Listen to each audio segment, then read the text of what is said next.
Unang sumalang sa nominasyon sina Josh at Esnir. Minsan si Will hindi ko nararamdaman. Pero syempre, duo. Si Michael, after the nominations, parang hindi ko na-feel yung trueness sa kanya. Habang process of elimination naman ang ginawa ni na Michael at River sa pagbuo ng kanilang desisyon. Josh Neer. Josh Neer. Josh improved with chores. Esnir also just recently opened up. Brent and Dustin. Bros. Yeah. Okay. Okay ako kay AZ. She stepped up from before. Ralph, Consistent naman. until now. Si Will, I was really impressed with his improvement. Yeah, he improved. Si Will, parang taas pa rin ang West. Parang lahat tayo nakapagbaba na. Kakayanin pa nila sana kung talagang pinag-aralan nila. Si Ate Kanin ko talaga Kaya. nominate yan. Ang ilang mga duos, may mga untouchables. Final, we're not touching Josh Neer. Not touching Josh No, Neer, whatever no, we do. no. We're not touching Ralph and AZ. Not touching our face. Non-negotiables. Carly and Kate. Yeah. Ako, Michael River. Unless may ano ka sa kanila. Habang sina Clarice at Will nahirapan sa kanilang desisyon. Yung dalawang pair. Ang tingin mo. Ako, siguro one pair. No. Hirap. Pero kailangan eh. Sina Bianca at Mika marami ring isinaalang-alang sa kanilang desisyon. Since we were able to build personal relationships with everyone, I think it would be unfair if doon natin siya ibabasa. It's gonna be fair kung sa taas at saka sa bahay. Consistency. Isang mahirap na usapan para sa isang mabigat na desisyon. Yan nga ang pinagdaanan ng ating duos. Ang tanong, sino-sino kaya ang kanilang ibinoto? Dumating na nga ang takdang panahon para alamin ang mga nasa listahan ng nominado ngayong linggo. Ate B?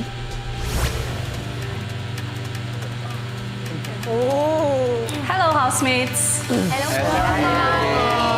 Ang dami na nangyari, di ba? Nung huli tayong nag-usap. Pero isa na dyan, syempre, yung naganap na kauna-unahang duo battle ninyo. And congratulations sa inyong duo, Mibi, Mika, and Bianca. Iba din. Ano yung pakiramdam ninyo, girls, na kayo ang nakakuha ng immunity? Siyempre po, masaya kasi po feeling po namin this week kailangan po namin siya since kami din po yung dalawa na nasa pinakahuli ng pagpapakatotoo. So feeling po namin kailangan din po namin siya this week. So grateful po kami and thankful. Of course, Ate Biancs, we're both very, very grateful. Well, we also feel like every duo here also deserves that immunity. But for now, I don't parang...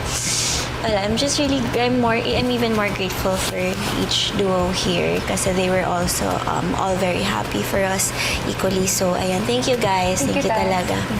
Yes, yan ang kagandahan talaga nitong duo battle natin. Hindi mo alam kung sino ang magiging immune, di ba? So congratulations once again, Mika and Bianca. At bukod sa inyo, syempre, ligtas din sa nominasyon ngayong linggo ang mga bago niyong kasama. Nakaka-adjust ng maayos sa loob, Vincent Emilio. You are safe, of course, this week. Salamat, Ate B. Ngayon, housemates, syempre, pupunta na tayo sa tunay kong pakay dito. Ang pangalan ng duos na nasa listahan ng mga nominado. At gusto kong malaman ninyo na ang bilang ng mga nominadong duo ngayong linggo ay...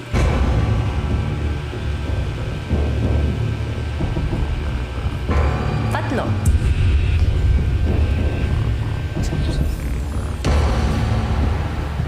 Housemates, humanda na dahil isa-isa ko ng papangalanan kung sino ang mga nominado. At magsisimula tayo sa inyo. Brent and Dustin or Bretin, and Michael and River or Mikever.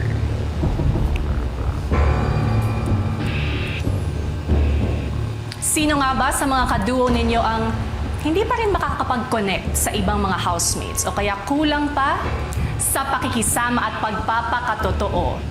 o di kaya nakitaan ng mga kasama ng pagiging insensitive.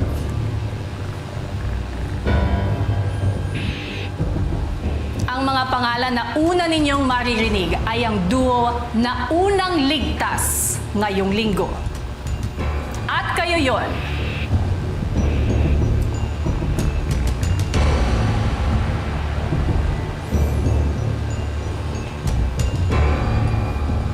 Brent and Dustin, congratulations! Your duo is safe. Ibig sabihin, Michael and River, kayo ang unang nominado ngayong linggo.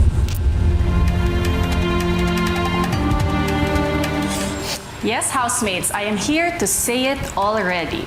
Isa sa 3 nominadong duos na ang ating napapangalanan at humanda na dahil kukumpletuhin na natin ang listahan ng mga nominado. Ang ikalawa at ikatlong duo na malalagay sa alanganin ngayong linggo ay mula sa inyo, Will at Clarice o Wikla, Charlie at Kira or Shakira, Josh and Esnir or Josh Near, and Ralph and AZ o Razy. Housemates, sino kaya sa mga kaduo ninyo ang hindi pa rin maaasahan sa pagtulong sa mga chores? O hindi tugma yung sinasabi sa kinikilos nito? O di kaya nakitaan ng mga kasama ng kakulangan sa pamumuno?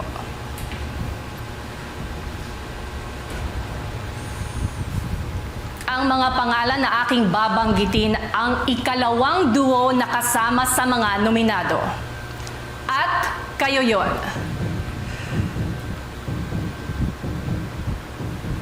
Charlie and Kira, your duo is nominated this week. At isang duo na lang at makakahinga na ng maluwag ang ilan sa inyo, Will, Clarice, Josh, Esnir, Ralph, and Liz. Sino kaya sa inyo? Ang mga pangalan na kukumpleto sa listahan ng mga nominado ngayong linggo ay kayo. Ralph and AZ, you are nominated this week. Ibig sabihin, Will, Clarice, Josh, Esnir, congratulations! Your duos are safe. Sa ngayon, hanggang dito na lang muna. See you again, housemates. Ang duo nga ni na Michael at River, Charlie at Kira at Ralph at AZ ang mga nominado ngayong linggo. Pero ano nga kaya ang naging rason ng kanilang pagiging nominado? Narito, panoorin natin.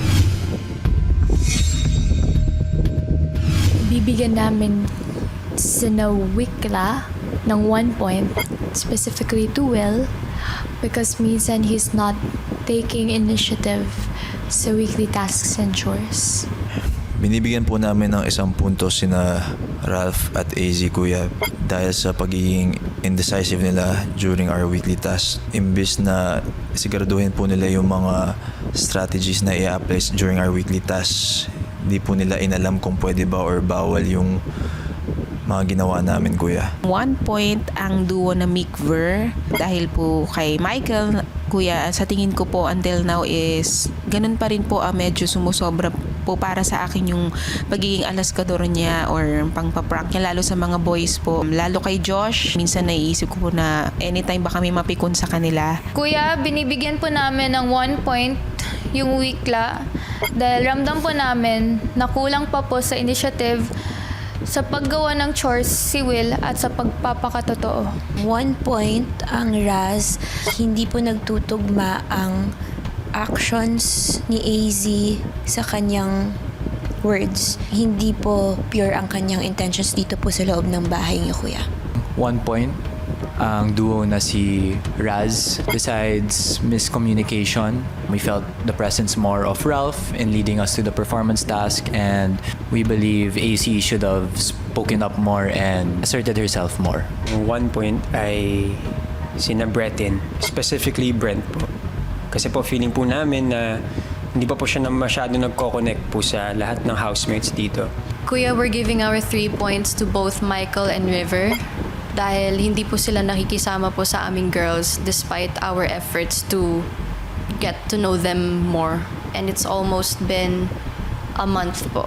Binibigyan po namin ng 3 points sila Michael at River dahil po para kay Michael, pakiramdam po namin, nag-adjust lang po siya para maging ligtas o maging safe, kuya. Hindi po siya ganun ka nagpapakatotoo. Binibigyan po namin ng 3 points ang duo na Shakira. Si Charlie po kasi napapansin namin na sobrang nagiging playful po.